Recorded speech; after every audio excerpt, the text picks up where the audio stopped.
Saitama, a carefree bald guy who only wants to be a hero for fun. Although, I wouldn't call punching an enemy with one punch is exactly fun. As you see, this bald loser Saitama is so powerful that it only takes one punch in every battle he's in, and even if he tries to hold back, the outcome is unfortunately the same. But somehow Saitama is still at the bottom of the ranking, while the majority of S ranking members are just disgustingly useless throughout the entire moments. Not that he cares though, since he's only a hero for the fun. As a sudden explosion caught the eyes of the entire city that was caused by a blue monster with two antennas on his forehead that looked quite similar to our X's. The blue monster jumped into the sky, causing more destruction.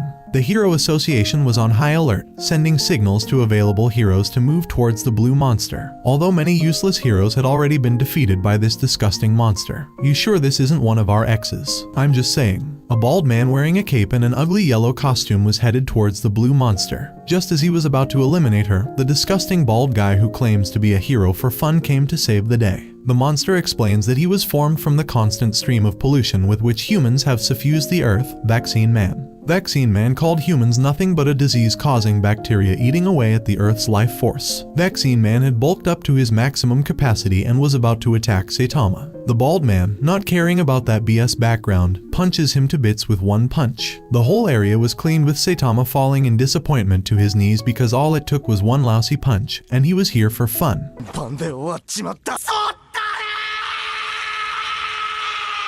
3 years earlier, believe it or not, this useless man was full of hair. While he was on his way when he ran into a half-human, half-crab monster. Saitama didn't run away after seeing the monster in front of him. Now is it because he was scared? Yeah, no. It's only because he was an unemployed loser like ourselves, rejected from many interviews on Indeed, and was in no mood to run. The monster let him go since Saitama's eyes were as lifeless as yours, and besides, the monster was hunting for a different prey, a big-chinned brat. Saitama went on his way when suddenly he ran into the same big-chinned brat. Saitama asked if his dumbass had messed with some crab monster, and the brat drew nipples on the monster with his marker. What'd I do? Go, just go.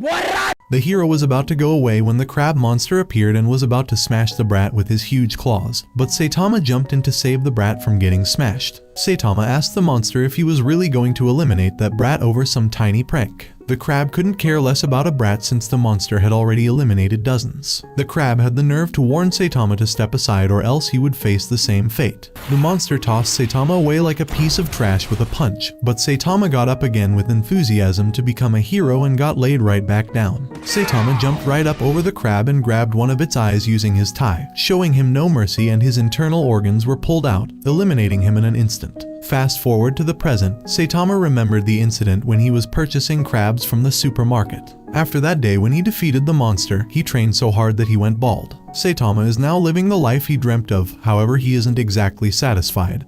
Considering every fight he does it only takes one punch. Suddenly, the market started shaking when he was checking out. Suddenly, a portion of the supermarket vanished. As Saitama went out to see what had just happened, he saw a colossal titan walking around the city with his elder human brother on the titan's shoulder. The titan, as a human, wanted to become the strongest man in the world, working consecutively hard. On the other hand, his elder brother had invented a steroid named Biceps King, which he gave to his little brother. The little brother was transformed into the Jaeger family, leveling the buildings around the city. The city was being evacuated as Eren Jaeger started destruction. Suddenly, Saitama appeared on the left shoulder, shocking the elder brother. The elder brother ordered the titan to smash Saitama on his shoulder, not specifying which shoulder. The slow titan smashed his elder brother just like a mosquito, and instantly regretted his action. Blaming Saitama for his own mistakes, he begins attacking him.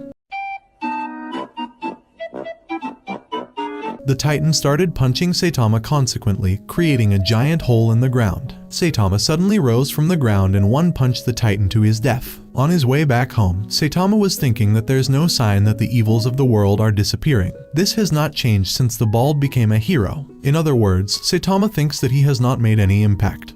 And he isn't sad about that either. But there is something bothering him lately. As the days pass, his emotions grow more distant. He feels none of the emotions, whether happiness or sadness. In exchange for power, maybe he has lost something that is essential for a human being. As Saitama was petting a kitty, suddenly another appeared in front of Saitama, introducing himself as Super Custom Yo 649 ZMK2, who is bragging about himself while Saitama is still wandering in the abyss of his own thoughts. Saitama shattered the monster without a second thought and continued what he was thinking. As he reached his home uninjured as usual, he started washing his gloves. When he is out fighting monsters, he never felt as if his heart is really in it. He just does hero things as a hobby. In other words, as long as he gets a kick out of it, that's all he cares about. The next day, Saitama woke up again with a blast. Suddenly, some strong monsters started attacking him in his sleep, finally making him bleed after 3 years. The monsters have decided to take over their surface worlds because they are suffering from overpopulation. They have already killed 70% of humans. The monsters have encountered no humans who can survive their punches just like Saitama. It has been too long since Saitama has come across such worthy opponents. Saitama shattered one of the monsters with his single punch and then continued kicking some others. He continued getting hit and hitting at the same time. Just when the monsters had thought that Saitama had been finished, Saitama came out of flames and continued massacring the monsters. This is the first time in years Saitama has felt this excited. Just when Saitama had finished the monsters, the boss appeared from the ground, making Saitama more excited. Just as Saitama was about to go all out one-on-one with the boss, the alarm clock woke him up from the dream. So basically, his real life got so boring, he had to make up his own imagination. As he woke up, he heard the same voice from his dream. He got ready and jumped out of his apartment to fight. As the monster saw him, they raised a white flag and retreated back underground. It was at this point he started to realize maybe sleeping all day wouldn't be that bad, as Saitama was watching the news minding his own business. The news broadcasters were discussing a new type of mosquito outbreak, different from normal pesky mosquitoes. The news broadcast started a breaking news segment about a swarm of mosquitoes spotted in City Z, warning them that a farm was attacked by a swarm and was left with only the mummies of cattle. As Saitama was watering his plants, suddenly a single mosquito started getting on his nerves. Saitama, unable to slap the mosquito, literally started having beef with a whole bug.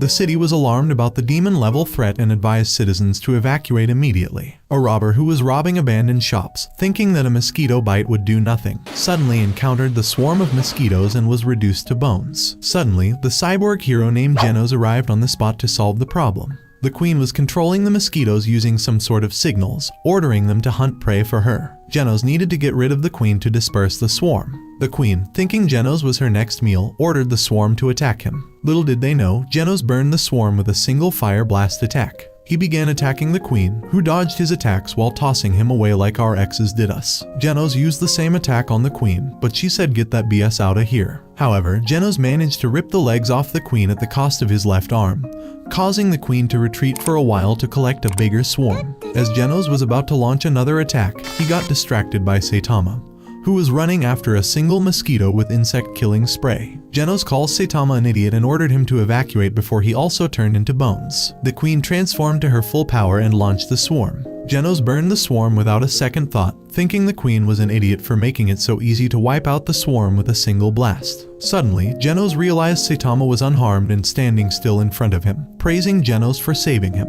Genos was confused to see Saitama unharmed. Suddenly, the queen appeared and started attacking the surroundings. The queen then moved fast, attacking Genos and ripping him in 2 parts. Genos, thinking this was it for him, decided to pull a Megumi Fushiguro special and about to ruin everyone's day. However, Saitama jumped in to slap the queen, eliminating her with ease and spraying her guts all over the buildings. Genos, being shocked that this disgusting-looking bald guy just wiped out a demon-level threat with little to no effort, asks Saitama if he can be his student. Genos is fully recovered and waits for Saitama to open the door, calling Saitama his sensei. Saitama lets in Genos, offers him a drink, and then asks him to leave, saying he's not looking for students. Genos tells Saitama his boring backstory nobody is trying to listen to, but basically he explains how he used to be a normal human 4 years ago when a malfunctioning cyborg destroyed his city and eliminated his entire family. Miraculously, Genos survived, and Dr. Cusino happened to pass by his town to end the oppression of cyborgs. Genos asked the doctor to modify his body to make him better, stronger, and more powerful. That's when Genos was made as a cyborg who fights for justice. Saitama saved Genos' life, which was saved by the doctor years before. So basically he feels indebted to Saitama and wants to study under him to increase his power. As I said, nobody wanted to listen to his story, including Saitama, as he is currently having a meltdown, trying to remember what bull he just said.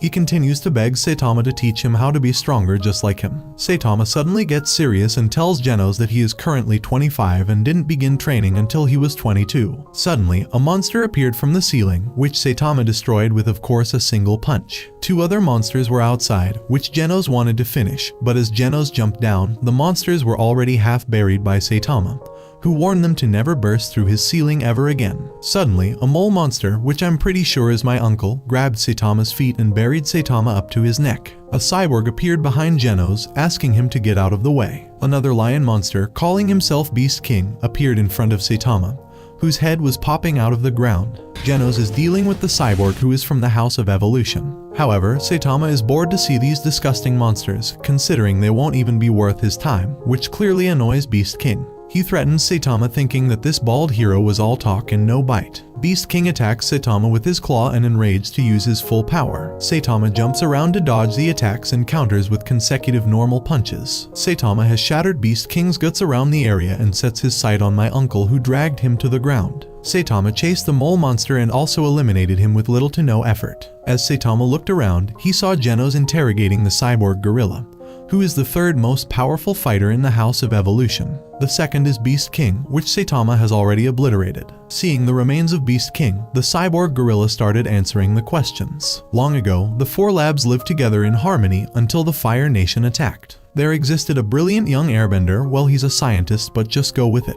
Only the scientist, master of all four human knowledge. However, when everyone needed him the most, he vanished to get the milk. He became disillusioned with the world. Though constantly showered with praise for the subtlety of his mind, none of his ideas or theories ever received even the slightest support from the scientific community. He wanted to advance the human species through evolution, but not a single person came forward to help him fulfill that dream. Thereafter, Genos devoted himself to research. It was only after Genos turned 70 that his efforts began to yield results. First, the scientist regained his youth. Next, he began cloning himself. Genos named his laboratory the House of Evolution, and together with his clones, he conducted countless experiments to create new species. Eventually, his experiments shifted to human subjects. The cyborg gorilla told Saitama everything he knew. But Saitama has nothing to do with all this BS. He wants a short answer explaining why he was attacked. The gorilla apologizes for knowing nothing more than that, but tells Saitama that Genos, his boss, is curious about Saitama's body. Saitama denies the gorilla, saying he is not interested in men, mistaking Genos is into dudes. He clarifies that he wants to examine Saitama's body since Saitama surpasses normal human limitations for his research on evolution.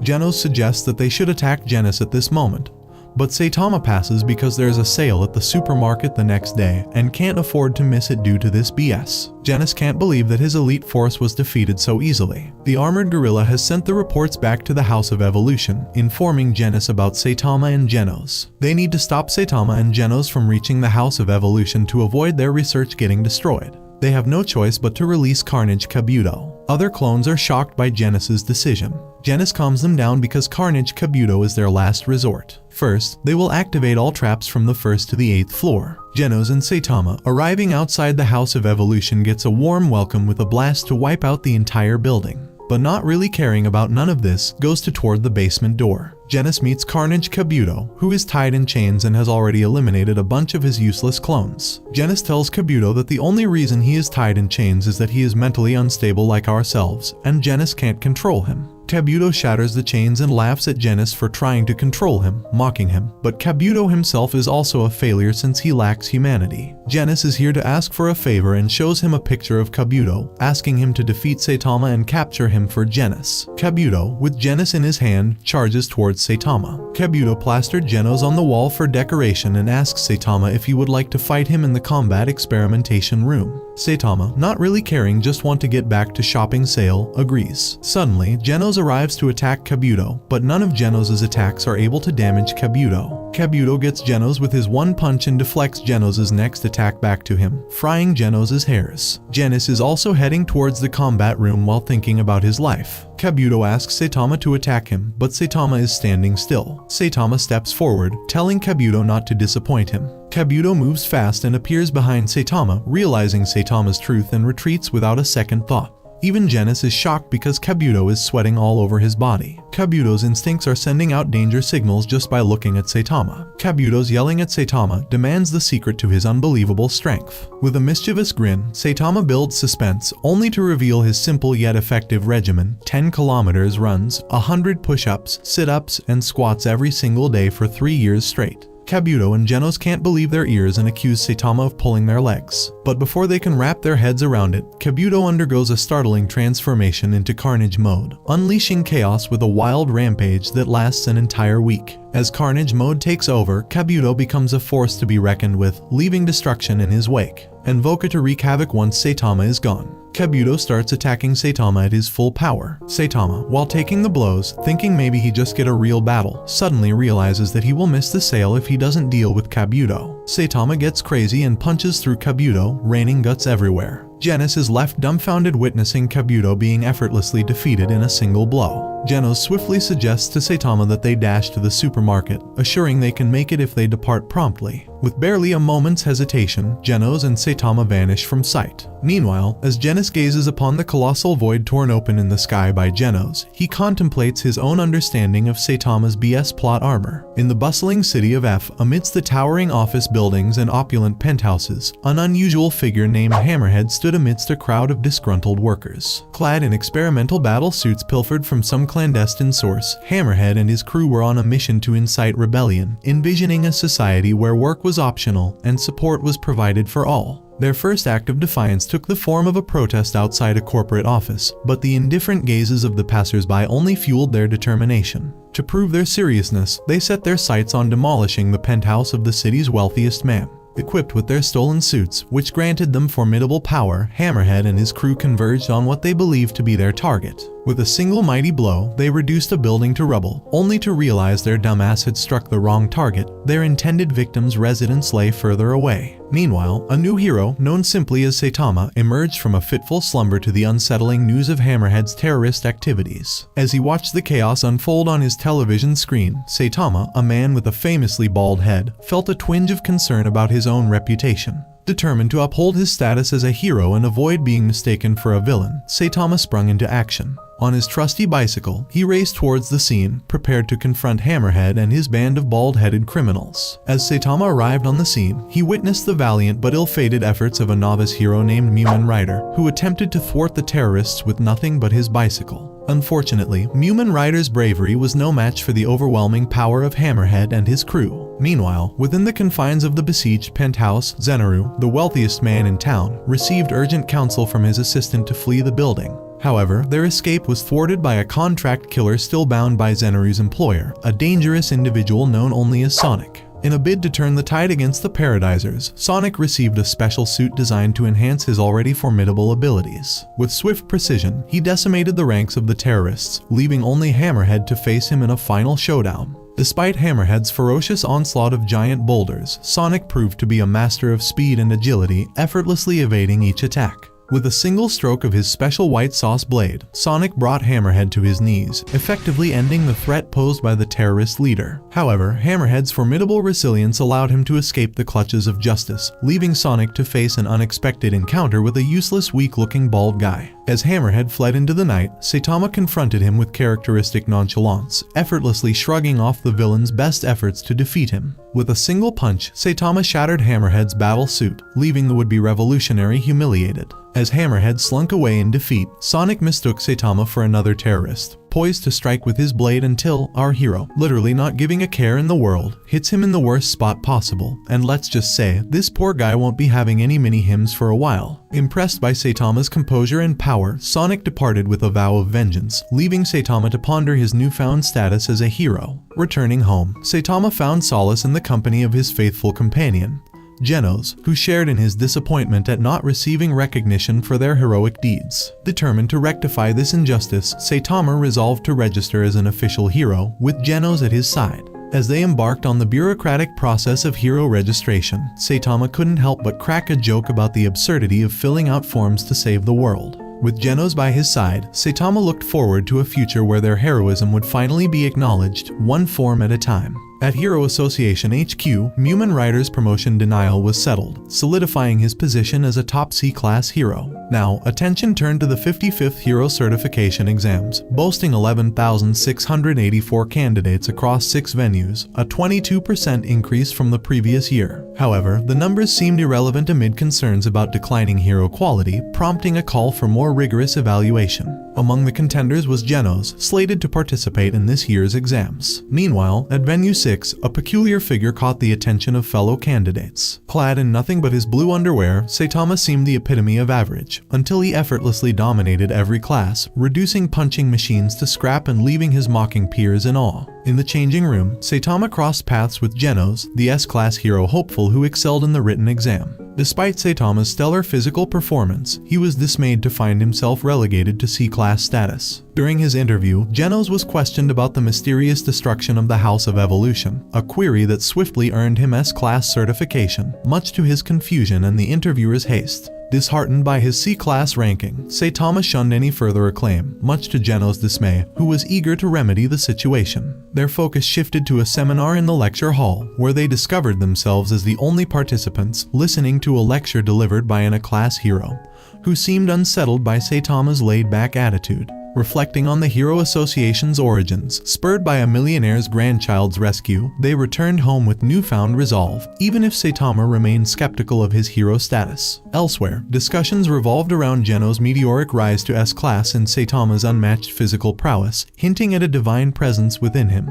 The conversation turned to Saitama's potential to surpass even A-class heroes, unsettling some. Saitama's doubts persisted until a chance encounter with Snek, who sought to reclaim his status by challenging him to a duel. A challenge promptly met with a single punch, much to Snek's dismay. The next day, Genos proposed a quest for heroic recognition through acts of valor, leading to a sparring session where Saitama's nonchalant dodging frustrated his eager companion, until a serious punch cleaved a path through mountains. After their display of strength, the duo indulged in a food competition with Genos emerging victorious to the shock of the chef, only to be interrupted by Ami Mask, who extended cryptic invitation to Genos. Returning home, Genos decided to move in with Saitama, marking a new chapter in their partnership. As they strolled together, Genos' departure from their previous meeting weighed heavily on Saitama's mind, hinting at challenges to come after their display of strength. Genos has decided to stay with Saitama in order to learn his secret way of life. Saitama only fights powerful monsters, so he probably does not know it, but C-class heroes take care of purse snatchers, robberies, and random attacks. To survive as a C-class hero, they must actively look for cases to resolve. Saitama will not find anything without legwork. Suddenly, Saitama started getting dressed. Before leaving, Saitama told Genos to train mentally since physical training is a waste of time for a cyborg like him. Saitama wasn't having any idea, so he made all this crap. Saitama told Genos to break into the top 10 of the Class S heroes. Genos took the bait and made up his mind to do as Saitama just told him. Saitama ran around the city while looking for crime, but he was unable to find any crime until evening. Saitama went home. To test his luck the next day, as Saitama was looking for crime, suddenly Sonic appeared and attacked him with kunai. Saitama, ignoring Sonic, continued his search for crime. Sonic started attacking Saitama with his blade, which Saitama shattered with his teeth. Suddenly, another hero named Top Tank Tiger jumped in between them because the girls around had complained that Saitama was running around the city with a scary look on his face since yesterday. Other people recognize the hero, who wants to cause trouble for Saitama to make his disgusting self look good. However, the useless hero gets knocked the mess out of by Sonic. Sonic then challenges Saitama and started attacking him with exploding shurikens that hits the buildings and causes trouble. Sonic, thinking he has the upper hand, goes for a sword attack, but Saitama, not feeling up to the mood, warns him if he continues, he is getting crisp breezied. The Heroes Association HQ is talking about Saitama taking down Sonic, who was involved in many heinous crimes. The association is also talking about another hero who has cleared a hot city queue. The other cities have normal reports. The association has sent 2 A-class heroes, Spring Mustachio and Golden Ball, to City Z for some investigation. As the useless heroes were walking around, watching the destruction caused by monsters around the ghost town, an abandoned area, they are here to find the reason for monsters' increasing attacks. Suddenly, Genos heard the proximity alarm. Golden Ball and Mustachio saw a monster and went to pursue it. The heroes started attacking the monster. Golden Ball gets smashed around by the monster while Mustachio starts exchanging blows with the tentacle swamp monster. Mustachio calls for reinforcement as he thinks the monster in front of him is too strong. The swamp monster told Mustachio that he is from out of town and came to attend the meeting of monsters. Mustachio, who is completely injured and unable to hold on any longer against the swamp monster. As the swamp monster turned around after knocking out this useless side piece, the monster saw a bald guy heading towards him. The monster was about to attack Saitama, but Saitama knocked out the monster and had the nerve to use his tentacles for some konbu soup. That's some different level of disrespect right there. The reinforcements arrived and saw the signs that point to the existence of some horrible monstrosity. The HQ thought that some other monster finished the swamp monster, and the news has been broadcasted about another tough monster living in the ghost town. In the bustling halls of the Heroes Association HQ, tension crackled in the air like static before a storm. An emergency meeting had been called, and Genos, the fiery young disciple of Saitama, strode in, his metallic limbs gleaming in the fluorescent light. As he entered, he was greeted by Bang, the esteemed Silver Fang, whose reputation preceded him like a legend. Saying, "Genos, good for you to come here," Bang greeted with a nod. "We're facing a dire situation. A catastrophic asteroid hurtling towards City Z. It's a dragon-level threat, and time is not on our side." As the gravity of the situation sank in, Genos listened intently, his circuits whirring with urgency. Bang revealed the impending disaster. In 30 minutes, the colossal meteorite would descend upon the city, spelling doom for its inhabitants. He confided in Genos, admitting his own uncertainty on how to confront such a formidable menace. He implored Genos to evacuate his loved ones while there was still time, unwilling to abandon his family's ancestral dojo to the whims of fate. With a solemn nod, Genos departed, determination burning in his artificial heart. He made his way to the tallest building in the city, ready to unleash his full power against the impending apocalypse. But fate had other plans. Just as Genos prepared to unleash his might, another hero emerged. Bofway, S-Class ranked 7, known for his ingenious inventions. With a flick of a switch, Bofway's remotely controlled drone unleashed a barrage of missiles upon the meteor, creating a resounding impact that echoed through the city. Genos watched in awe as the destructive force unfolded before his eyes, but the meteor remained unscathed, mocking their efforts. Undeterred, Genos gathered his resolve, charging up for his own devastating attack. However, Bang's timely arrival brought a sobering reality: their efforts might be in vain. Yet, Genos refused to yield. With a surge of determination, he unleashed his most powerful attack, channeling the core of his being into a blazing torrent of energy. But even his formidable might proved insufficient to shatter the meteor. Defeated, Genos sank to his knees, the weight of failure pressing upon him. It was then that salvation appeared in the form of a caped figure, Saitama, the enigmatic hero known for his unparalleled strength. With characteristic nonchalance, Saitama approached the meteor and, with a single decisive blow, shattered it into oblivion. Yet, victory came at a cost. The destruction wrought by the meteor's fragments left City Z in ruins, its once vibrant streets now marred by devastation.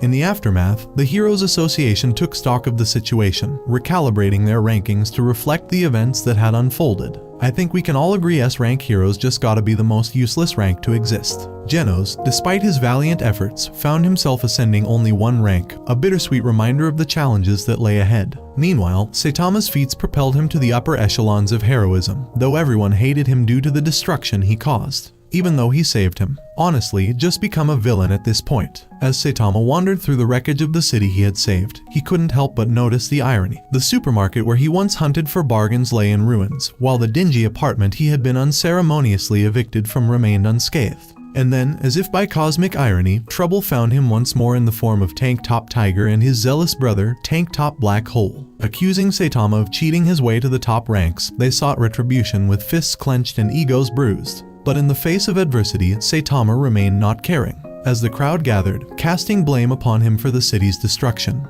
he stood his ground, not caring about the world around him. It was then that Genos arrived, a beacon of unwavering loyalty in the storm of doubt. With steadfast determination, he stood by Saitama's side, offering his support in the darkest of hours. And as the world turned against him, Saitama found solace in the steadfast friendship of his disciple, knowing that no matter the odds, they would face the challenges ahead together. The next day, a sea monster with tentacles has emerged from the sea. Newman Rider is on his way to defeat the monster, but Saitama is already there and has defeated it with his trademark nonchalance. The internet is buzzing about this mysterious C-class hero who effortlessly dispatches any monster that crosses his path, no matter how formidable. Meanwhile, other sea monsters have surfaced to attack humans, prompting the arrival of the 11th ranked class hero, Stinger, to defend the city. While Genos is busy cleaning dishes, he excitedly informs Saitama that his rank has jumped from C rank 5 to C rank 2. Suddenly, Genos receives a distress call about a group of sea monsters, calling themselves the Clan of Sea Folks, attacking the surface. In City J, Newman Rider is bravely heading towards the onslaught. Meanwhile, Stinger finds himself overwhelmed by the monsters until he manages to pull off a spectacular 4-monster takedown, only to face the boss monster who effortlessly takes him out with a single blow. As the threat level escalates from tiger to demon, chaos ensues in the city. The king, making his way through the deserted streets, takes down hero after hero with ease. Lightning Max is saved from a devastating blow by the timely intervention of the S-class hero, Prisoner, who is serving a life sentence for his inability to resist attacking beautiful men. He's just like me. Deep Sea King appears, challenging Prisoner to a brutal showdown. Despite prisoner's valiant efforts, he is overpowered and thrown through buildings. Sonic steps up to face the monster, boasting about his speed, only to find himself outmatched when Deep Sea King bulks up and becomes even faster. All these heroes are motherfricking useless. I'm sorry, someone had to say it. No reason the villain's doing a better job than them. Mumen Rider encounters Saitama and instantly recognizes him. As Sonic races for safety, he warns Genos about the strength of the Deep Sea King. The monster, intent on slaughter, crashes into the evacuation shelter where 4 heroes, including 2 CS, 1B, and 1A, attempt to stop him, but their useless asses are defeated. I'm not even surprised no more. Genos arrives, giving me a little hope to challenge the king, while Saitama, casually picking up Mumen Rider's dropped phone, intercepts a call from the Hero Association, who advises Mumen Rider to retreat for his own safety, realizing the monster is far beyond his league. Genos starts attacking Deep Sea King with his powerful blasts, but of course it's not enough to take down the monster. He somehow lets his guard down and loses his right arm before the battle even started. As HQ orders Saitama to move towards the evacuation shelter, Genos, determined to protect the public, urges them to escape. However, Deep Sea King is adamant about preventing anyone from leaving. In a heroic act, Genos sacrifices himself to shield a little girl from the monster's acid attack, reducing himself to a skeletal form as he continues to withstand the monster's onslaught. Just when it seems like Genos is about to meet his end, Mumen Rider leaps into action, challenging the monster head-on. Despite being the top hero of the C-class, Mumen Rider is swiftly overwhelmed by the monster's power. He still did more than the other useless S-rank heroes. As the monster prepares to finish off Mumen Rider, the crowd's cheers for the hero ignite its anger. Saitama suddenly appears, catching Mumen Rider before the monster's blow can land. Unfazed by the monster's threats, Saitama delivers a single punch, effortlessly dispatching the once formidable Deep Sea King. Sonic returns with his weapons, unaware that Deep Sea King has already met his end at Saitama's hand. The next day, Saitama and Genos receive an abundance of fan mail, but amidst the praise, Saitama also receives criticism for supposedly cheating during the battle. As the public celebrates their newfound safety, Saitama's past reputation as a cheat resurfaces, leading to doubts about his true abilities. Despite ranking up to the top spot in the C-class, Saitama faces scrutiny from both the public and the Hero Association. However, he agrees to move up to the B rank and receives a promotion. Meanwhile, Stinger and Max stumble upon a newspaper article revealing Puri Puri Prisoner's status as an S-class failure, prompting them to flee from him in panic. Saitama encounters Mumen Rider in a local food stall and receives congratulations on his promotion. Reflecting on their encounter, Saitama realizes the impact of Mumen Rider's gratitude for his heroism. In the end, despite the doubts and criticisms, Saitama remains careless in his resolve to be a true hero, proving that his strength goes beyond mere rank or reputation. And hey, who knew taking out monsters could lead to so much paperwork and drama, right? As the dust settles from the demise of Deep Sea King, a new threat emerges in the form of a Godzilla-like monster intent on reclaiming its dominion over Earth. Despite relentless missile strikes, the creature remains unscathed. Enter Tatsumaki, an S-rank hero, propelled towards the colossal beast. Tatsumaki faces off against the creature, revealing itself as the Ancient King, only to narrowly evade its crushing foot and counter with levitation powers. Just as Godzilla prepares to unleash its devastating breath, a massive meteor controlled by Tatsumaki's telekinetic tornado descends from the sky, reducing the monster to ash. Meanwhile, Bang attempts to impart his martial wisdom to Saitama and Genos at his dojo, but the duo dismiss him as a senile old man. Genos marvels at Bang's former students, only to discover that Bang's top disciple, Garo, has gone rogue, incapacitating his fellow disciples. An officer interrupts their training, summoning Bang to an emergency meeting at the association. At the association, tensions arise as Atomic Samurai snubs Saitama, refusing to shake hands with a B-class hero. Tatsumaki, known for her sass, belittles Saitama, prompting him to dub her a little sassy lost child. Ignoring Tatsumaki's jibes, Saitama joins the S-class heroes in a crucial meeting, where authorities reveal a dire prophecy from the late Madame Shibabawa predicting Earth's impending destruction. Despite skepticism from some heroes, the arrival of winged demons and an alien megaship confirms the gravity of the situation. Amidst chaos, Saitama leaps into action, dodging the ship's onslaught of bullets while single-handedly decimating the alien monsters aboard. As the situation escalates to god-level threat, heroes like Atomic Samurai, Silver Fang, Puri Puri Prisoner, and Metal Bat join the fray against the regenerating alien horde. In the midst of the battle, Tatsumaki urges King, renowned for his unmatched strength, to engage the ship, only to be met with his refusal due to the ship's altitude. Unbeknownst to them, Saitama has already infiltrated the ship, seeking out its leader. As the heroes clash with the relentless alien onslaught, Saitama's search for the boss intensifies, leading to an inevitable showdown that will determine the fate of humanity. And amidst all this chaos, you'd think Saitama would at least have time for a quick snack break, right? The commander was shocked to see Garibas, their best warrior, being defeated so easily. Now, only Melzargard and the octopus commander, Juvenchup, are the elite fighters left. Lord Boros has arrived in the command room, where the octopus monster was eyeing the situation. Since Saitama has boarded the ship, in just 4 minutes, 23% of the ship has been destroyed. Boros is shocked to hear that one of his elite soldiers has already fallen as the news about a mysterious aircraft is being broadcasted on the news. The prisoner is exhausted after fighting Melzargard, who heals quickly no matter how hard it is hit. Bang jumps in and starts attacking the monster. Suddenly, Melzargard separates a fragment from his body and sends it towards the ship, but the fragment is destroyed by Metal Bat. The octopus commander informs Melzargard about an intruder on the ship, which shocks him.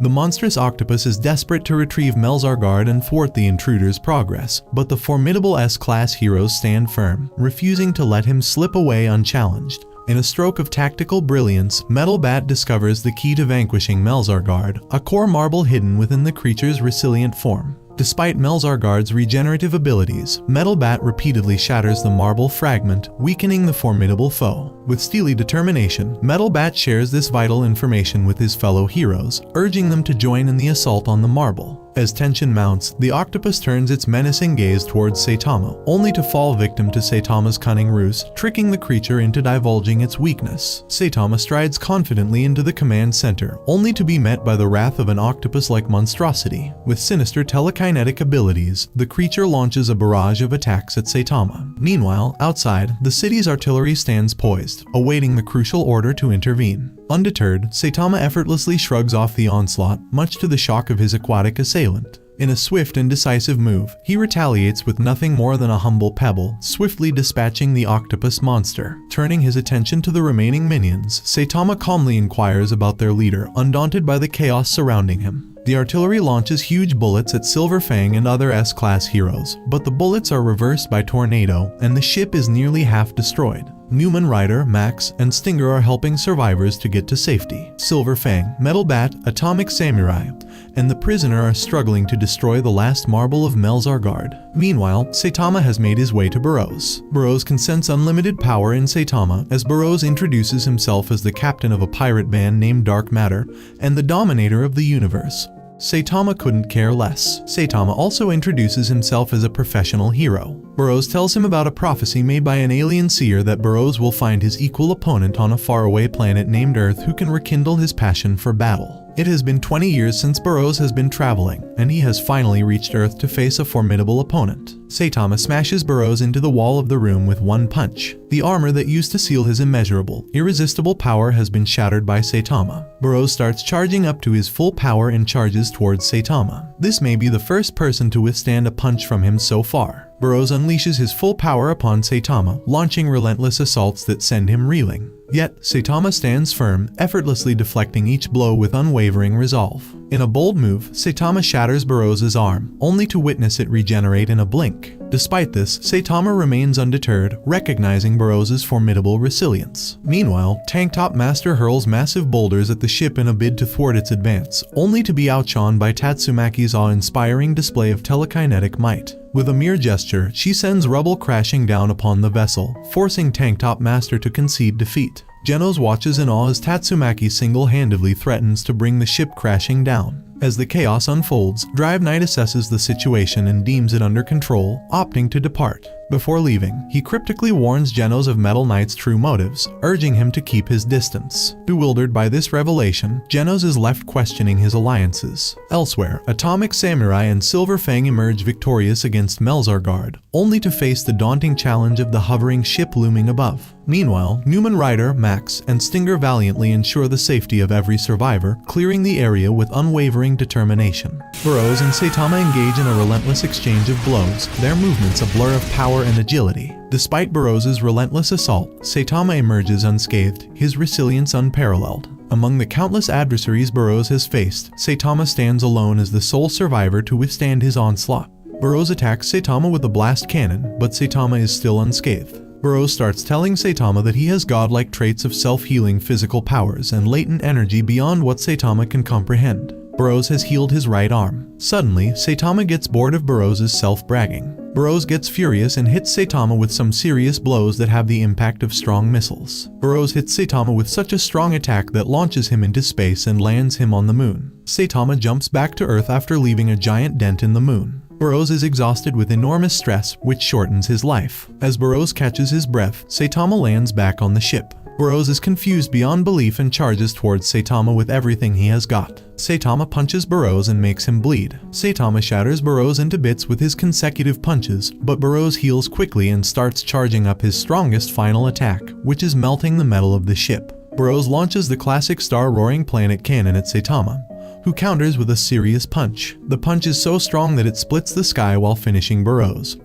who is taking his last breath. Boros gazes in awe at Saitama, acknowledging his incredible strength, yet deeming him a cheater for holding back his full power. As the confrontation escalates, Boros marvels at Saitama's overwhelming might, a force too potent to reckon with. The climax arrives when the power sphere, the very lifeblood of the ship, shatters, sending the vessel hurtling to the earth below. In the chaos that ensues, the S-class heroes scramble for safety, evading the impending deluge of wreckage. Amidst the destruction, Unmatched surveys the devastated cityscape, joining forces with the heroes only to chastise them for the collateral damage incurred. As tensions mount, a new player enters the fray. Metal Knight strides onto the scene, igniting further discord. Genos, ever vigilant, confronts Metal Knight, probing into his motives and questioning his sudden appearance post-battle. Suspicion hangs heavy in the air as Genos accuses Metal Knight of scavenging alien technology for his own arsenal of deadly weaponry. In a startling turn, Unmatched, embodying ruthless determination, swiftly dispatches the alien survivors captured by the heroes, leaving no room for negotiation or mercy. Unmatched leaves the scene after mocking Genos. Saitama emerges from the ship when Tatsumaki confronts him, asking what a weakling like him was doing inside the ship. Genos and Saitama completely ignore Tatsumaki and decides to start moving back home. However, she stops them and starts yelling, having them both stare at her in awkwardness. Genos calls Tatsumaki a crazy brat, causing her to plaster Genos on the rubble. Just as she was going to make Saitama her next target, Bang calms her down. Saitama decides to take Genos out from the rubble, with of course accidentally breaking his arm. Cydia has completely been annihilated, soon to be rebuilt even stronger and better than before. The next day, as Saitama and Genos are returning from the grocery store, they encounter a boy with a wild afro, looking like he's from the rougher parts of town, terrifying the girls nearby with his abnormally long tongue. But then, a hero named King arrives. King's reputation precedes him. He's such a legend that no one dares to challenge him for long. His mere presence, known as the King's Engine, is intimidating enough to make anyone flee on sight. And what's his real power, you may ask? Literally pure plot armor. As onlookers gather around King, they begin to inflate his ego with endless questions, each one more foolish than the last. Clearly uncomfortable, King waves them off, explaining he was simply out for some grocery shopping and would like some peace and quiet. Meanwhile, King is actually only excited about the video game he has in his hand, desperately waiting to reach home so he could sulk in a corner while playing his games. Saitama asks Genos about who that guy is and Genos tells him that he is one of the heroes at the Class S gathering. As King makes his way home, he suddenly hears a woman's terrified screams. Before he can react, a towering, clunky robot lumbers into view, looking like it was designed by a 2-year-old with spare parts. The robot introduces itself as G4, a creation of the organization, and announces its mission to eliminate King. Meanwhile, Genos and Saitama observe from the sidelines. With his mechanical precision, Genos remarks to Saitama that King is sure to beat the robot to scrap metal. However, King pauses, explaining that he needs a quick trip to the restroom, otherwise he won't be able to unleash his full potential. Constipation, as he says, is no friend to power. The robot, a bit confused but obliging, grants him a 10-minute break and warns that for every minute he's late, it'll send 10 unlucky souls to visit Toji. Right when the fight is about to begin, King runs away at Naoto's speed and hides himself in the bathroom stall. He thinks about how he is just a below-average 29-year-old unemployed loser who only happened to be at places where monsters were eliminated by others. Bro is sweating like a pig and wonders what really is a King engine. He wets his pants in fear, his face full of fear and dread. Well, the good thing is, he acknowledges the fact that he is way more cowardly than what he shows. He recalls how he only used his name as King to get free games. Suddenly, the bathroom begins to rumble and he holds the walls because the Pookie Bear is getting scared of dying. Of course, he knows he gotta escape this place somehow, so he wears his hoodie on his head to escape. King then hurries back to his apartment. While he is running, he hears fighting noises and thanks God that someone else is fighting it and he is saved. Back at the market, Genos, using his abilities, fights with the monster while Saitama is watching him and asks Genos if he needs his help. Genos responds that he is enough to mess with the wirings of the low-life robot and says that to achieve his assignment to him and rank in the top 10 of classes he needs to be able to defeat something like that on his own.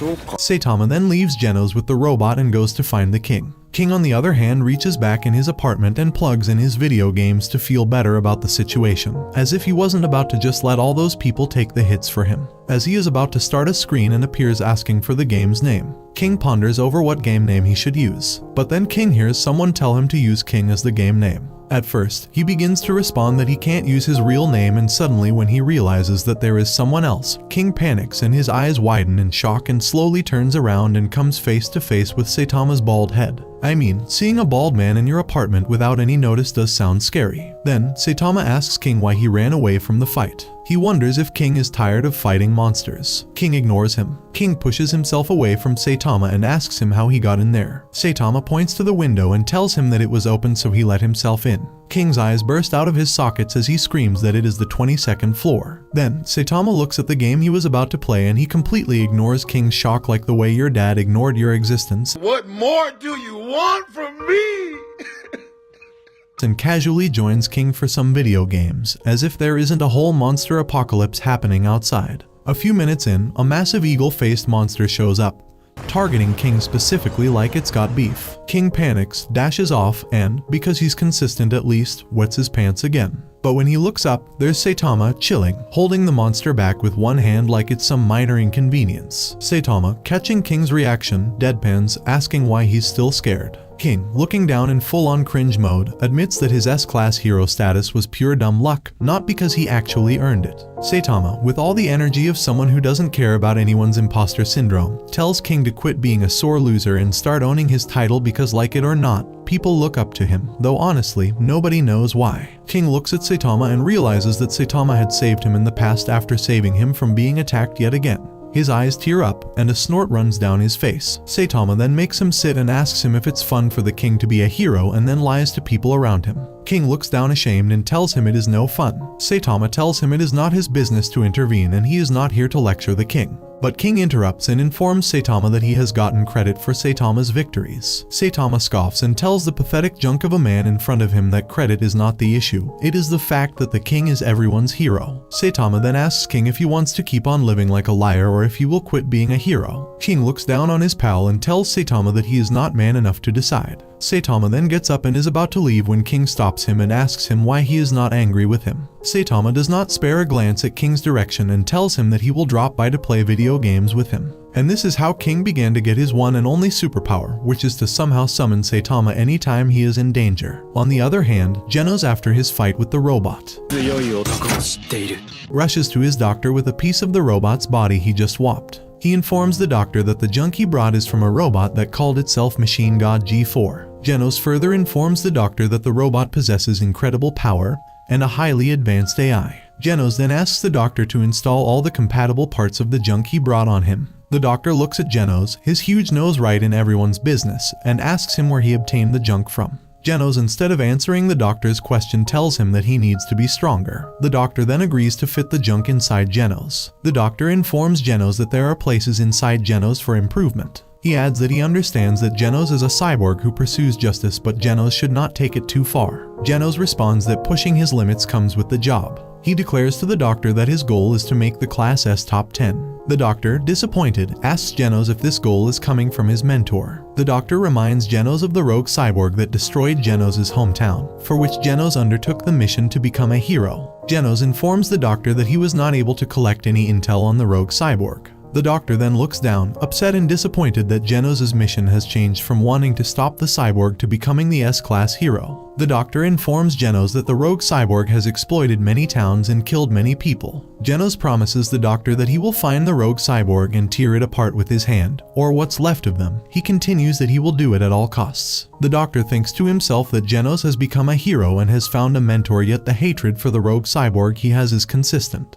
The doctor lets Genos know that he is worried for him. He adds that he is on the trail of that cyborg and is aware of how dangerous the rogue cyborg has become. The doctor then warns Genos to not do anything rash when he encounters the cyborg. The doctor advises Genos to contact him as soon as he comes across the rogue cyborg. He adds that he is aware of how cool-headed and smart Genos is, but the passion of youth can lead anyone astray. The next morning, the president of the Hero Association announces that he leads the Earthdoom Prophecy Emergency Countermeasures team. He then welcomes all the villains to the headquarters. He then reassures them that nothing of their past records or activities will be discussed, and that the heroes standing before them are only there for the president's protection. The president is then interrupted by a villain, Sonic, who asks him where Saitama is and if he lives in the building. The president looks at Sonic confused and warns him to save unrelated topics for later. Sonic cross-argues and informs the president that if Saitama is not around, then he is leaving. The heroes warn Sonic against leaving, but he instead brings out a bunch of papers and starts reading the meeting minutes of the current meeting, which is not even concluded. Sonic then scoffs that he would rather puke his guts out than play hero with the Hero Association. A man named Garu interrupts the meeting. When Sonic leaves the meeting, the heroes ask the president if he has the approval of the association to ask for help from villains. The president pathetically growls and tells them that he has the approval of the association. He then focuses his attention back on the villains and tells them that mankind is on the verge of collapsing as if they cared, and they will not be able to save it unless heroes and villains unite as one. He tells them that the heroes under their assigned classes are not enough to fight against the aliens. The president then makes an offer to grant them anything they desire if they agree to the terms and conditions laid down before them. A voice interrupts the meeting. He remarks how accurate is the prophecy of aliens taking over the world. He boasts that the prophecy is right to the extent that all the nobodies combined in the meeting room would not be able to take him down. The president asks the mysterious man who he is. The man introduces himself as Garu, then continues that he has taken down many heroes and he can easily take down everyone here. He then challenges everyone and asks them to come at him. The president warns Garu to stop fooling around and tells him to bounce. Garu continues making stupid remarks about how unwelcoming the hero headquarters is and that he will not leave. The president, annoyed with Garu, orders the heroes to finish him off, but G-But around uninstalls them in mere seconds. The rest of the villains start cheering for Garu, but Garu lets them know that he is not on their side either and challenges them to combat as well. Blue fire then attacks Garu, but Garu dodges it and instead, the blue fire's attack backfires. Garu ends up deleting everyone in the meeting hall. The president yanks his pants and calls for S-class heroes for backup and hides under the table. Garu approaches the minister and informs him that he cannot fight S-rank heroes for now, but exactly after half a year he will come to challenge them and show them who is the strongest. Meanwhile, Fubuki is on her way to Saitama's house with her guard. She asks her guards what they are supposed to do when the target resists. The guards respond that they are to beat the target to the extent that he never dares to misbehave again. Saitama, on the other hand, oblivious to the fact that he will have guests over soon, is playing video games and Genos is washing dishes. Genos informs Saitama that he has been upgraded to S-class rank 14, and Saitama has upgraded to Class B. Genos continues that Saitama never informs the association about the monster he takes down, but despite that, his grade is being upgraded. Genos then adds that this might be because citizens have started taking notice of Saitama's victories and have started informing the association about it. He then says to Saitama that soon citizens will start a fan club for Saitama. Saitama, still focused on his game, answers that even Class S heroes don't have a fan club. As they're speaking, Genos suddenly feels a strange presence in the vicinity. He decides to go and check it out himself as Saitama is occupied with the game. Genos thinks to himself that this will also help him to test out his latest upgrades. When he steps out, he sees Sonic. Genos asks him what he is here for. Sonic responds that he is here to settle a score with Saitama as he is his rival. Genos laughs at Sonic for comparing himself to Saitama. Speedo Sound Sonic scoffs at Geno and insults him for following around Saitama as his personal toilet paper. Genos takes Sonic away from their apartment and starts fighting him. In the meantime, Fubuki arrives at Saitama's house and starts talking to him. She tells him about the hero industry and offers him to join her group. Saitama teases her and rejects her offer. And well, she ain't this so lightly, causing him to punch her guard and sends them flying.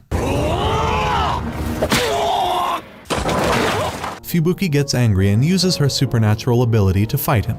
But Saitama, a bit confused on why is she even mad in the first places, and easily dodges her attack. Back to Genos, launching a really powerful attack in the direction of Fubuki, but Saitama protects her. Sonic and Genos start their fight again and Genos cuts off Sonic's ponytail and he gets angry. Sonic lands a major blow at Genos, but Saitama protects him.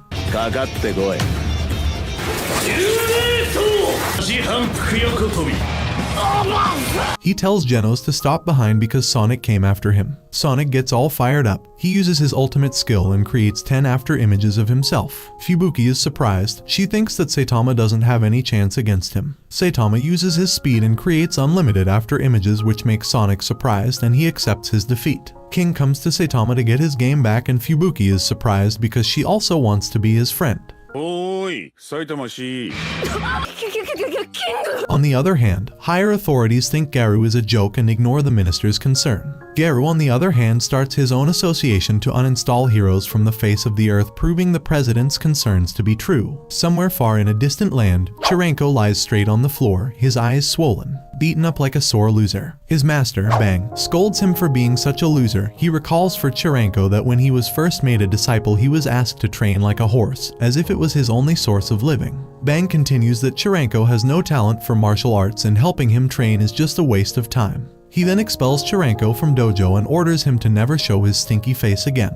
Chirenko, disappointed, goes to meet up with Saitama. He tells him everything that has happened at the dojo. Saitama listens to him intently, while Genos, Fubuki and King make mindless remarks about how Chirenko is disturbing their gaming sessions. Chirenko asks Saitama for his help. Genos, who is listening to Chirenko's yapping, makes a guess that Garu might be involved in Chirenko's expulsion. Chirenko gasps and tells them that Garu was kicked out of the dojo last year. Genos explains to Chirenko that Garu has been classed as a criminal. Bang meets his brother who is concerned about Garu. He tells Bang that if they won't stop Garu, he will come to attack him at his dojo. Both brothers decide to hunt Garu and defeat him before he gets more powerful. And a warning to you all, this is going to be the most disrespectful fight of all time, so be prepared. While Chirenko is on his way back, he hears Garu's voice while he is hunting a hero. Suddenly, a bunch of other heroes come out to take revenge and there is also an S rank among them. The S rank hero's name is Tank Top and he gets defeated by Garu because he uses Bang's technique.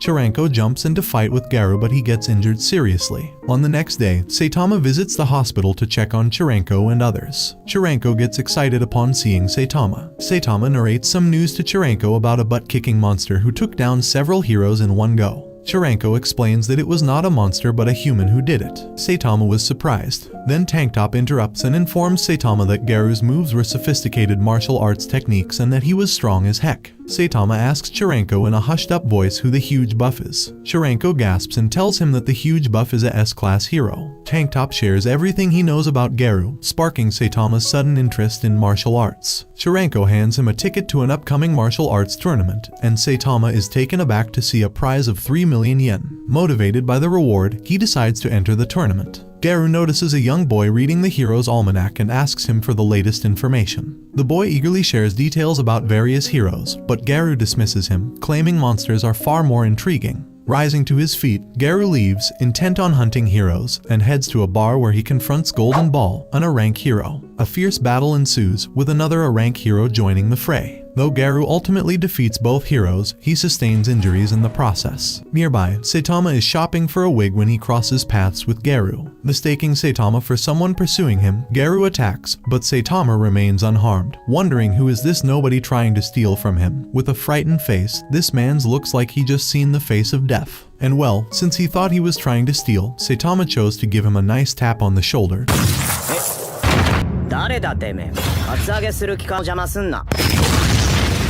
Sending Garu sprawling to the ground. Back at home, Saitama is trying on his new wig when Genos sees him. Concerned, Genos contacts the doctor, claiming his master might be in serious trouble and even requests fiber hair implants for Saitama. Ignoring Saitama's protests, Genos remains completely focused on finding a solution. Long ago, when Garu was a little kid, he was into monsters more than heroes. For him, monsters had stories too and they should be equally praised. He thought that they were amazing and that came out to be the reason for him to become a human monster because he wants to prove that monsters have ambition, and they are also impressive. Garu would cheer for monsters on his favorite show but always ended up disappointed because in the end the beasts would be defeated by the heroes. For young Garu, it was hard to believe that heroes never lost. For him, monsters tried harder than heroes, so why do heroes get to take the win every time? He used to wonder why the popular win when hated ones lose. In the present time, Garu still holds the same belief, wondering why the monsters lose to the heroes. He thinks to himself that if this is how the world works, then he will become the strongest of monsters and will end up losing to no one. His chain of thoughts is broken when the stink of the dumpster he is lying in wakes him up.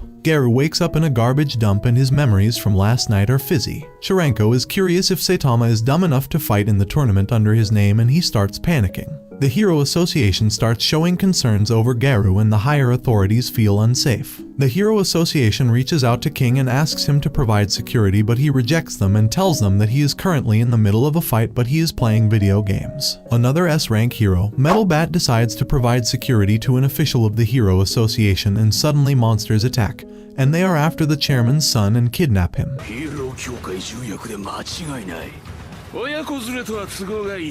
Saitama wears a wig and registers in the martial arts tournament under the name of Chirenko. He meets a friend of Chirenko and hides his face from him. Chirenko's friend tells him about the incident last year when Garu took the first prize after pretending to be someone else. Metal Bat kills the monster swiftly and one of them says that their superiors will appear soon. Suddenly, a few other monsters come out of the ground and Metal Bat escorts the chairman and his son to safety and kills the monsters again. He also forgot to ask them about their motive. The headquarters reports that the chairman is safe, but the senior officer is concerned and tells his subordinate about the incident 2 years ago when junior and senior centipedes appeared back to back. Suddenly, a giant centipede appears in the city and a dragon-level threat gets published. Metal Bat is injured and 2 junior heroes come to assist him. He tells them to carry the chairman and his son and run as far as they can without looking behind. Metal Bat then focuses his attention back on the giant centipede he is trying to take down. He recalls the previous attacks where the centipede dodged Metal Bat attack easily. He realizes that the centipede at every attack protects its face. Metal Bat then lays out a strategy to attack the centipede's face. He rushes and climbs up on the centipede and runs on it until he reaches right on its head. Metal Bat then uses his killer move to destroy the centipede, but ends up getting severely injured and thrown away like yesterday's trash. Garu appears and tells Metal Bat that he is going to defeat him. Metal Bat thinks that he is joking, but when Garu attacks him, he knows that he now has to fight 2 enemies. The Hero Association headquarters finds out that Metal Bat is missing in action, and they get concerned and decide to request backup from a rank hero and above. They look at the monster before them on screen and declare it as a dragon-level emergency. They discuss the strategy to take the monster down. One of the members points out that the King S-Class hero is busy with some other monster, but other S-Class heroes remain missing. The heroes who are carrying the chairman and his son get cornered by the Elder Centipede and they start thinking that they will die, but Metal Knight, an S-rank hero, appears and attacks the monster. The C and D rank heroes start running again, but they get surrounded by other monsters. Suddenly, a big crowd of monsters starts appearing in the city and headquarters knows that they are not capable of handling it. Metal Bat gets severely injured and he is bleeding out, but Garu decides to kill him as fast as he can. Metal Bat starts attacking Garu using his skills and strength, but Garu dodges them and lands blow after blow on Metal Bat.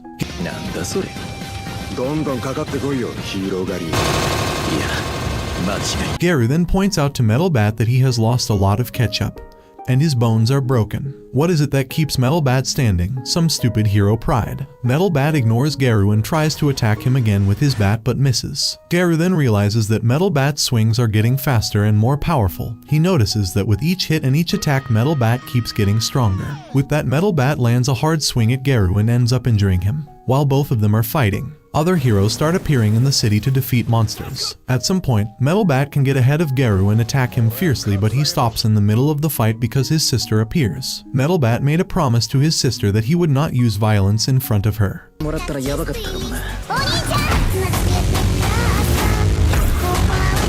Garu tries to take advantage of the situation, but Metal Bat's sister covers his brother as a shield and she keeps telling Garu that it is over. Garu walks away because he remembers that he has to do something else. Metal Bat tries to continue his fight but falls to the ground unconscious. The monsters see Garu and they decide to invite him to the Monster Association, but he is rejected. Saitama walks onto the stage with another martial arts artist and Genos starts cheering him on from the crowd. Zakos, another martial arts participant, makes fun of Saitama and says that he is weak, while Chirenko's friend tries to explain to him that he has to try his best. Bang and Tatsumaki start fighting monsters in the city and they turn the tides and help others. Saitama gets ready for his match and it is against Zakos, who starts teasing Saitama that he is weak and he will defeat him. The match starts and Zakos moves forward to attack Saitama, but he punches him in the face and sends him flying. The crowd starts laughing because Zakos made a joke out of himself. Saitama is going to fight Bakuzan, who observes Saitama's fight and finds out that it is not going to be easy. In the martial arts competition, the people go absolutely nuts when they see a man walking toward the ring. King informs Saitama that the energy of the crowd is going crazy. Saitama with his ugly wig wonders why that's happening. But then the announcer makes the call that it's Suryu who is walking into the stadium. The announcer screams that no one thought Suryu would ever walk again in a martial arts combat, but here he is, standing before the crowd in his glory. The combat begins with Suryu first facing Max. When Max notices Suryu, he wonders if Suryu is actually that better than him, but then he reassures himself that he is better than everyone around. When he finally faces Suryu, he scoffs that taking down Suryu will be a walk in the park. But faster than he can finish flexing, Suryu lands a single kick. And boom, he's flat on the floor, looking like someone unplugged his batteries. On the bleacher just as Genos is about to chill, he gets a message about a ton of monsters near the tournament. He gets off to fight the monsters. Meanwhile, Snakebite Snek, who's looking like a cheap Christmas decoration, manages to beat his opponent, Benpatsu. The announcers start getting warnings about the monster outbreak and are ready to evacuate the audience. As they are about to make the announcement, Bakuzen enters, looking like a knockoff action figure from a discount store, flexes his muscles, and convinces them to keep everyone seated as they are safer here. In the ring, Sourfist faces Jacuman and wins his match against Jacuman, and they part ways on good terms. Then comes Saitama, struggling to tie the elastic on his trousers, while Bakuzen brags about how he'll destroy him and eat his hair off like a bad wig from Wish. But when Bakuzen dares to touch that wig, Saitama comically punches him out of the tournament in one hit, sending him flying as he got yeeted into orbit. Suryu, witnessing all this, can't help but be impressed. Genos is meanwhile slashing through monsters like they're made out of paper, but one, the demon-level awakened cockroach, keeps on dodging Genos, making it hard for Genos to attack him. Then Genos uses his special ability to finally get hold of the monster, but the monster escapes Genos' wrath. On another battlefield, Duess, dressed in cheap Shane factory ribbons, her plots on full display, has successfully brainwashed Fubuki's henchmen, turning them into her puppets. However, Fubuki, ever the Ice Queen, repels their attacks. Duess mocks her, saying she's only doing this to face Tatsumaki, but Fubuki warns her that the moment she gets hurt, Tatsumaki will know. Right on cue, a monster crash lands near them, and Tatsumaki herself shows up. Duess orders the mind-controlled henchman to attack Tatsumaki and makes a run for it. But Tatsumaki, in true style, casually yeets the henchmen into buildings, leaving them stuck to the walls like bugs that just met the business end of a fly swatter. Back in the tournament, Suryu faces off with Snek, dodging his attacks like it's child's play. As Snek gets frustrated, Suryu mocks him for being ineffective as a hero, saying he gained power without any real purpose. This taunt gets Snek all fired up, but Suryu knocks him out with a single blow, musing that no matter what happens, the truly strong will always survive, calling Snek a sore loser. While Sek is beaten up like a sore loser, Garu trails after Watchdog Man. Whereas Saitama is reading in the stadium's bathroom and a dragon-level monster, Gaudescu defeats Genos. Meanwhile, Amamas's concert is attacked by a group of monsters, and another group of monsters takes over the hospital where Mumen Rider and Tank Top are. In the prisons, a monster named Nyan looks for Puri Puri's prisoner, but is informed that Puri Puri escaped prison to fight monsters. On the other hand, Metal Knight gets captured by Gyoro and Arachi. The whole city falls under the attack of monsters. In the Monsters' Cave, a monster lets its president know that the Hero Association has been greatly weakened by their shenanigans. The Monster King Arachi is told by Gyori that the Monsters Association's victory is near and that they will soon be able to take over the world. The Hero Association gets word that Watchdog Plaza is under attack by a group of monsters. Before they can make a move, Child Emperor, S-Class Hero Rank 5, sends out his robot, Underdog Man number 22, to analyze a monster named Eyesight's poisons and find a cure for the paralysis. Afterward, he tries to pull a fast one by detonating Underdog Man near Eyesight, hoping to blow her up, but it doesn't go that smoothly. Instead of dying, Eyesight transforms into a creepy, ugly insect. She manages to track down Child Emperor, but just when she's about to end him, Pig God rolls in and literally eats her whole. Meanwhile, Death Gatling gathers some heroes to take on 100 Eyes Octopus. They're all hyped for battle, but before they can do much, Flashy Flash arrives and cuts the octopus up with his ridiculous speed, moving faster than your Wi-Fi going down. Right when he's about to finish it off with a dramatic move, Tatsumaki swoops in and casually wipes out the octopus. On the flip side, Atomic Samurai heads to a meeting with the Council of Swordmasters to talk about the Garu problem. Nichiren, Zanbai, and Amahara agree to help him. But Harajiri shows up looking like a mess and pulls out monster cells, bragging about how he's teamed up with the Monster Association. He threatens the others, saying they better join him or he'll turn them into a bunch of pathetic losers shoved aside and thrown away like a trash bag. Before he even knows what's happening, Atomic Samurai slices him in half, putting an end to his villain monologue. Then he heads out with his disciples to find the Monster Association's base. Meanwhile, at the Super Fight tournament, Saitama first faces Scourfist, who makes fun of Saitama but ends up beaten up like a sore pathetic loser just by one punch. Then Saitama faces Chose, who again brags about how good he is and how he will defeat Saitama, but again Saitama lands one punch and Chose faints. Saitama defeats Sourfist and Chose without even breaking a sweat. In the finals, he faces Suryu. Suryu praises Saitama and asks him what he is here for. Saitama tells him that he is always after the thrill. He tells Suryu that he thought he would come here and learn something, but it turned out to be nothing but a big joke. Suryu then promises to teach Saitama what martial arts are really about. Suryu, as the fight continues, tells Saitama how it's pointless to be a hero. He starts bragging about how the hero's life is lame, persuading Saitama that being a hero is like playing an endless grind game, totally pointless. Suryu says if Saitama wants to know the secret to being less of a nobody,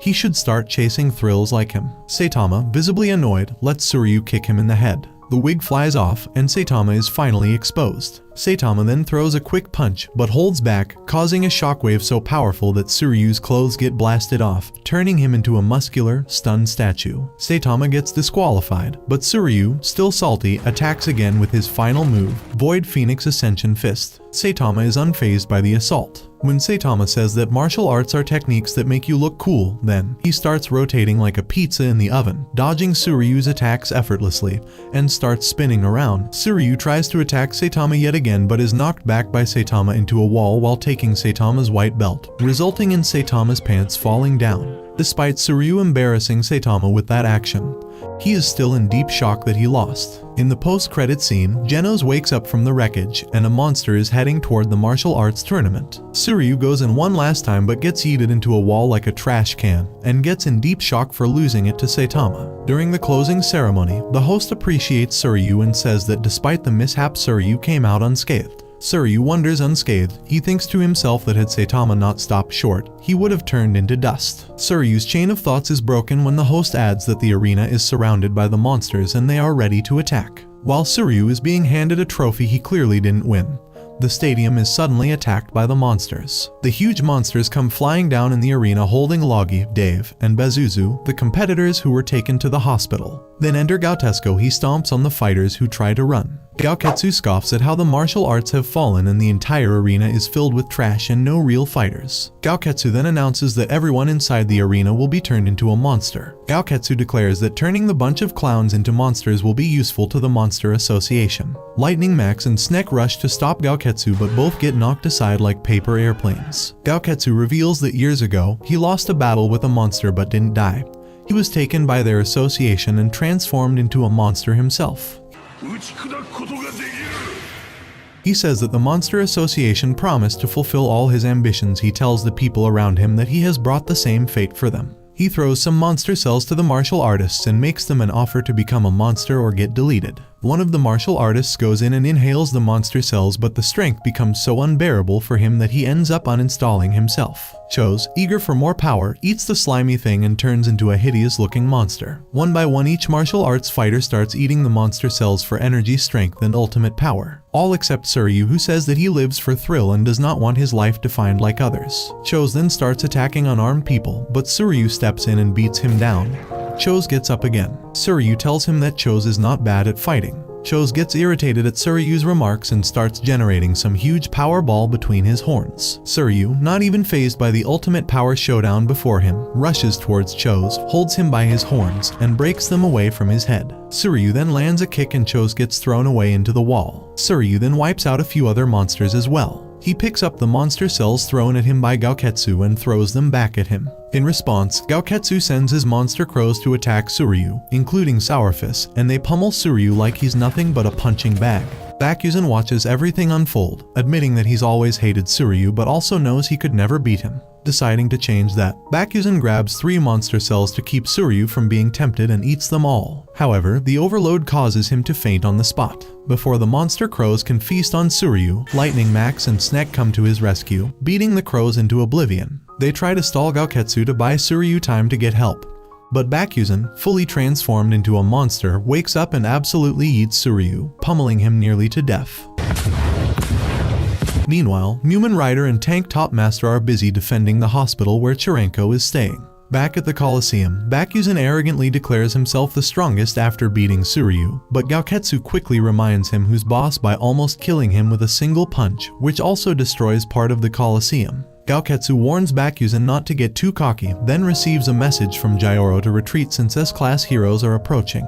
He leaves, but not before reminding Bakuzen to stay in his lane. As Suryu lies beaten and helpless, he weakly pleads for Bakuzen to spare him, saying he's already won. But Bakuzen, enjoying the suffering, prepares to stomp on Lightning Max and Snek. Just as Suryu cries out for help, Saitama arrives at the last second to save the day, stepping in to face Bakuzen. Suryu watches Saitama entering the stadium. His eyes fill up with tears as he sees Saitama closing in. Saitama tells Suryu that he heard his call for help, so here he is to help him out. He appreciates Suryu and his outstanding skills and tells him to leave the rest to Saitama.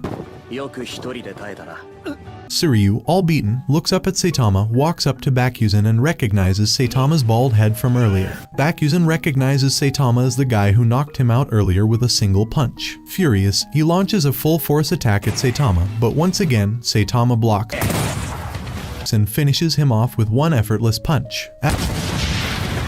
Afterward, Saitama introduces himself to Suryu as a hero and explains that he joined the martial arts tournament to track down the hero hunter, Garu, and to see what martial arts are about. Saitama starts to leave, but Suryu begs him to stay because Gaoketsu is still out there, but Saitama still walks out. As Suryu listens to the sounds of fighting and destruction, he assumes Saitama has been defeated, until Gaoketsu's severed head lands at his feet like a deflated basketball. Suryu looks up in disbelief as Saitama returns completely unharmed. Saitama casually tells him to keep quiet about what just happened. Still in shock, Suryu asks if he could become a hero too. Saitama nods, saying that if someone like him could do it, anyone can. Suryu then asks if he could be Saitama's disciple, but Saitama quickly refuses without hesitation. Later in the evening, Saitama reflects on his experiences and realizes that despite everything he's done with martial arts and the Hero Association, he still hasn't had any fun. King later meets up with Saitama and suggests that his focus on being the strongest hero has caused him to lose sight of himself. He advises Saitama to aim to be the best hero instead. Saitama dismisses the idea as boring but regains some motivation when King offers to challenge him to a game using only 2 fingers. Garu, on the other hand, faces off against Watchdog Man but is defeated due to the hero's unpredictable, animal-like fighting style. Although beaten, Garu feels excited about what he could learn from the experience. As he walks off towards his next target, Garu spots King. He prepares to attack him but is suddenly kicked into a concrete wall like a pathetic bug by Saitama. Genos, meanwhile, is sent for repairs to Dr. Cusino. Sonic is training when 2 powerful ninja warriors, Gale Wind and Hellfire Flame, attack him and offer him monster cells to increase his power. Sonic cooks the cells before eating them, and instead of getting some monster energy, he gains a brutal case of diarrhea. So much for monster mode. Back at his place, Saitama keeps losing to King in their video game battles. During a break, Saitama notices King's phone and asks about it. King explains it's for hero emergencies, like a hero's bat signal. Although, I don't know why he even has that, considering he ain't finna answer sheet. Meanwhile, Gyoro and Destrochloritum have taken control of an executive in the Hero Association. They fake a negotiation for monster-human coexistence but then reveal their true plan, to force all the heroes into a massive battle with the Monster Association, right before the vessel Gyoro controls blows up. Destrochloritum grabs his pistols to attack the remaining executives, but Super Alloy Darkshine arrives and finishes him off. In the Monster Association's headquarters, Gyoro and Monster King Orochi hold a meeting. Orochi notices the awakened cockroach, who lost to Genos earlier, and eats him. Duess is spared because Gyoro sees her special abilities. Orochi asks about Gaoketsu but learns he's been killed. Later in the day, the news spreads about the Monster Association's war with the Hero Association, causing the city's monsters to start attacking humans. Saitama, who's running late for his garbage duty, takes them all out in one go. Garu wakes up from Saitama's kick and sees a class hero Death Gatling. Too exhausted to fight, he heads to a shack to rest, with Death Gatling observing him. Taro and his friends find Garu in their shack and force Taro to remove him. Garu tells Taro that if he wants to stop being bullied, he needs to get stronger. In the laboratory, Genos gets all patched up and receives upgrades from Dr. Cusino to handle villains better. Death Gatling and his crew, Stinger, Smile Man, Wildhorn, Chain Toad, Glasses, Gun, and Shooter, arrive to confront Garu. Garu glances at Taro's almanac before facing the heroes. He proclaims that defeating them will mean he's beaten 100 heroes. He lunges at them but is knocked back by their attacks and takes 2 poisoned arrows in the back. Garu, noticing their teamwork, targets Glasses, thinking he's the weak link,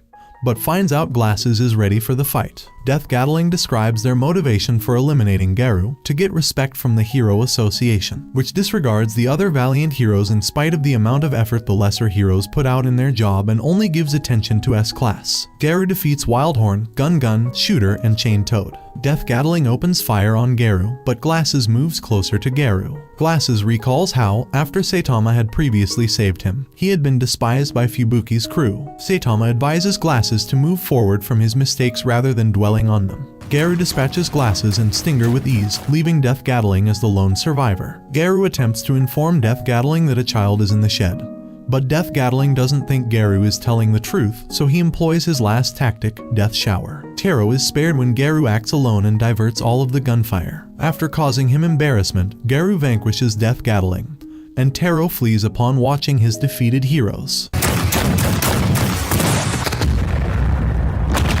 Garu searches for a water source, but glass signal brings Genos to them. In a video game challenge, King closely beats Saitama, which irritates Saitama greatly. When King's phone buzzes, it means Genos is at the location, probably blowing up another block. Saitama and King head towards him, fully aware that everything Genos touches turns into a dumpster fire. When Garu and Genos start scrapping, Genos whips out his mechanical hand, trying to flex by pinning Garu to a tree. Garu, though, slips out of Genos' grasp, declaring himself to be the ultimate monster, as if anyone actually asked for his main character moment. Garu starts side-eyeing Saitama, questioning who this bald dude really is, while Genos, probably still salty from the last L he took, denies Saitama's claim that he can always beat demons with ease. Before they can finish, a squad of monsters roll up, thinking they're about to make a scene, but Genos wipes them out like he's clearing notifications on a dead app, bragging that he'll get stronger because he's built differently, always learning from his L's. Just as Genos is about to fire another shot at Garu, Bang comes in hot with a head kick.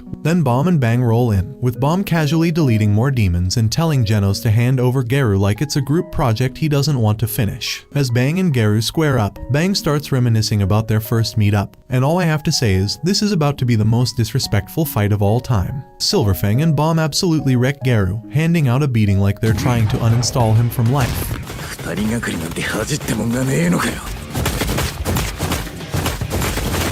Flashback to when Garu was a loner and Tat-chan, the popular kid, was living rent-free in everyone's heads. Remembering his early years as a lonely boy shadowed by a popular classmate named Tat-chan is a pivotal moment in Garu's hatred of heroes. Garu hates heroes because he believes that people become heroes not because they are genuinely good, but rather because they want to control the weak. This belief was reinforced when Tat-chan and his friends tormented Garu,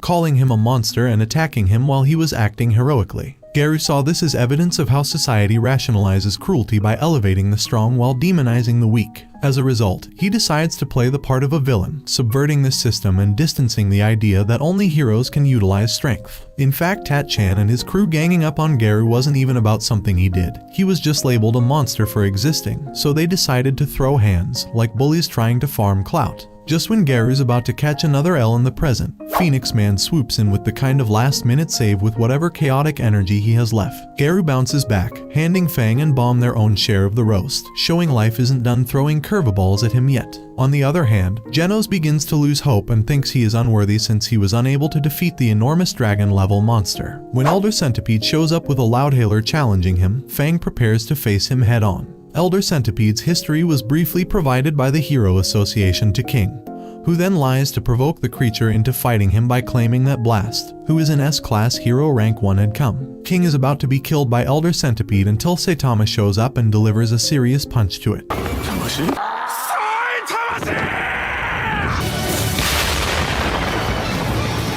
In the ruins, Genos and Saitama spot one another and Genos asks Saitama what he is missing. To King's dismay, Saitama only responds, power, which Genos notices. After that, Genos anticipates the future with the conviction that he will be strong like Saitama, his own master. He thinks to himself that Saitama is the strongest of them all and he can reach up to that level by same level of consistency and effort. That concludes the anime recap. As always, if you enjoyed, let me know down below, and if you have any suggestions for the next anime, feel free to tell. Now excuse me while I go find Truck Kun for research purposes.